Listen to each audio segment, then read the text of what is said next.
All right, hello everyone. Today is June 17th. Shannon, temperature wise, pretty nice. This is kind of right in my wheelhouse. I think we're in the high 70s today. We've been getting down into the mid 40s at night, or at least my house. Makes for great sleeping weather. As you can see, the wind's blowing. Seems like that's a common occurrence this year. We've had a lot of wind. I don't know when the last time it rained. I don't remember. It's been a while. There is a slight chance this weekend. I think at this point, everyone's just if it rains, that'd be great. But we've would say we've given up hope, but sure seems like it forgot how to rain. We're standing in our pulse variety trials, specifically lentils. I got peas over here to my right. Actually, I have a couple lines of faba beans that we're testing. They look really good. We tested faba beans about 5 years ago. We know they yield really good. There's just not a lot of value there, but we're working on that. Just really wanted to point out here we have small brown lentils. These represent the pink flags. Of course, that's predominantly what everyone grows on the Palouse. Everything marked in the orange flags, those are our new GMG brownstones. So those are a Clearfield lentil. We did not do any chemistry back here in these. We do have a block of them that we're going to talk about here real shortly. Just really wanted to point out the difference. In Oakdale and Colfax last year, the brownstones had about a 200-pound yield advantage over the Pardinas or the small browns. In Genesee last year, I did spray the Clearfield ones with the late application of Beyond. It worked really good on weed control, but I think it did impact the yield some. But just really wanted to point out over here to my right is actually a border. We always have borders in our trials, so it doesn't impact the yields within the varieties. These are small browns. Shannon, these are seeded about 60, 65 pounds or about a 16 or 18 plants per square foot. Everything you see here in the variety trials are seeded at 12 plants per square foot. I think that's one thing I'm learning as we seem to go from a wet year to a dry year to a wet year. Uh, those wetter years, I think 12 plants per square foot is ideal. I think on a wetter year, tendency, if we get them seeded too thick, a lot of years they'll just go to hay. It'll take them a long time to switch from vegetative to that sexual stage where they'll actually start setting pods if they're seeded too thick, especially here on Genesee on the sub-irrigated flat. On a dry year, I think 12 plants is probably too thin. With these warm days we've had, we've really lost the tillering capabilities or the branching out. Even though these have a long ways to go, I hope. It might come back in a month and they might fill in and look awesome. Right now, I really like that heavier plant population.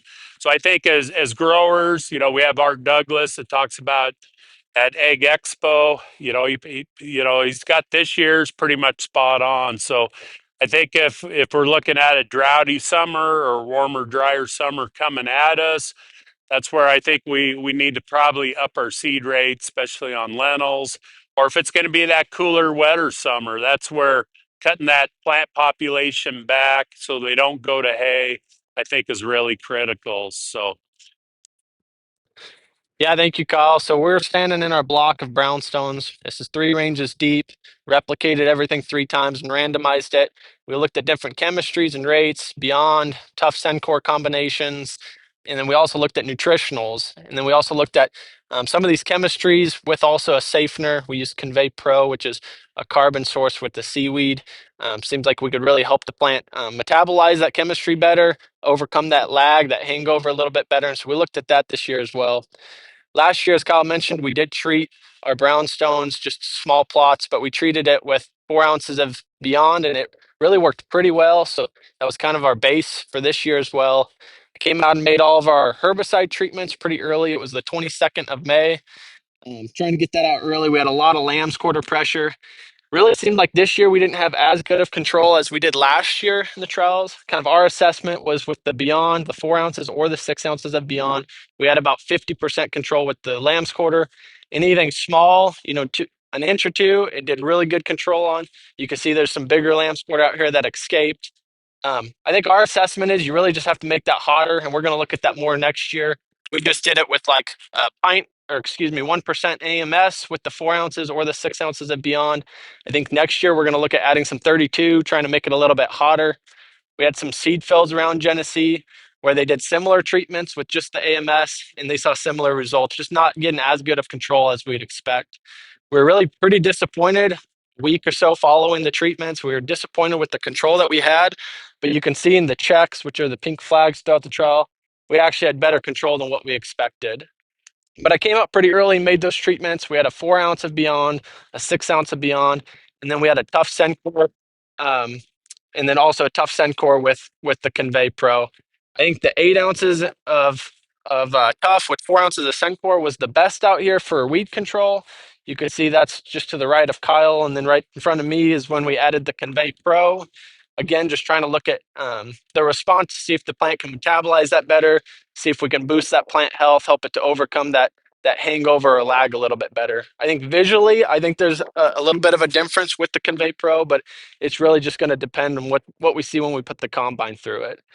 Like Kyle mentioned last year with the Beyond treatment, I do think it took a little bit of yield away. And so that's where we're looking at some of these safeners to see if we can overcome that a little bit. So I came out just on Friday, just a few days ago, and made that bloom timing treatment, and that's when I applied all the nutritionals. We looked at Vine and Veg, we looked at Maxing for beans, we looked at ATP Relief Rhizo, really looking to see what's the best plant response. This year, just with micros, trying to boost that plant health in the heat, help it to overcome and continue to bloom and set pods during that heat. And so that's what we're going to continue to look at in this trial.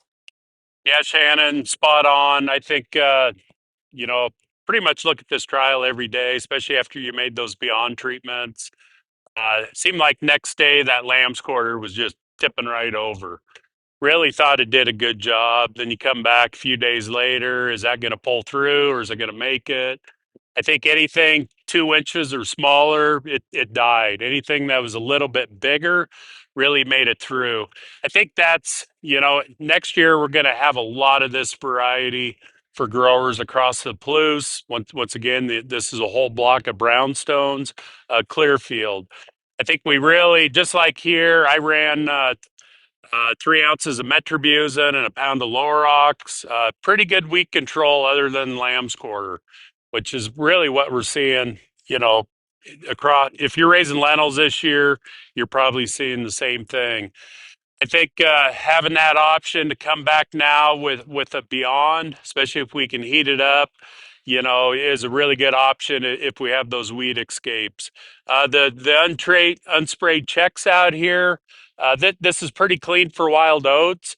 But if you look over here to my right, there's actually 3 or 4 wild oat plants in this check. So I did not come out here make a clethodim application.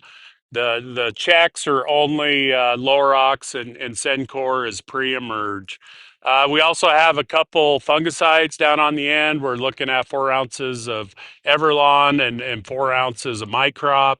Once again, really no disease out here, Shannon. It's just plant health only, my opinion. These got seeded at 12 plants per square foot, about the same, I think the same day we seeded the variety trial across the creek that we started the video in. Um, as I get older, I get a little lazier in my old age, Shannon. These tire tracks, for when we seed, these are just solid lamb's quarter early. Of course, Shannon's out here with a 4 foot boom. Should have came out with a hoe and spent 3 hours. I went and got the backpack with some Roundup. Came out on maybe the only day the wind wasn't blowing. Came out early in the morning, was really careful, just trying to clean these tire tracks up so we didn't have to do a bunch of hoeing. You can see, though, I got a little wide in a couple spots. So hopefully it doesn't skew the yield results too much. Anyway, a really good trial. I think we're going to really take these to yield. This is very consistent, this little block of dirt. We'll see if the micros help, like Shannon's mentioning, the convey, maybe with that really hot herbicide application. I will say the unsprayed checks they're probably the biggest lentils in this trial, where they didn't have any chemistry. Uh, One thing to note, there's a little bit of China lettuce in these unsprayed check. If you look, you'll see a couple mustards that are poking through. That's one thing. The Beyond, we saw excellent weed control. Just we didn't get it with the lamb's quarter, or we weren't very happy with the lamb's quarter. Tef Sencor, it's a pretty hot treatment. Probably the best treatment out here, though, in regards to lamb's quarter. So, pretty excited. We really, next year is going to be the first launch of these. We've got a lot of seed production in the ground right now in eastern Washington and down here around Genesee. Uh, so I think it's going to be a really good tool. I think agronomically, they're a better variety regardless than a Pardinia, a little higher yield. They're about an inch taller, about the same maturity. They seem to bloom. They're blooming about the same time, but then you have that option to come in and make some post treatments if we need to. So anyway, thank you for watching this, and we hope you make it to one of our field days. Thank you.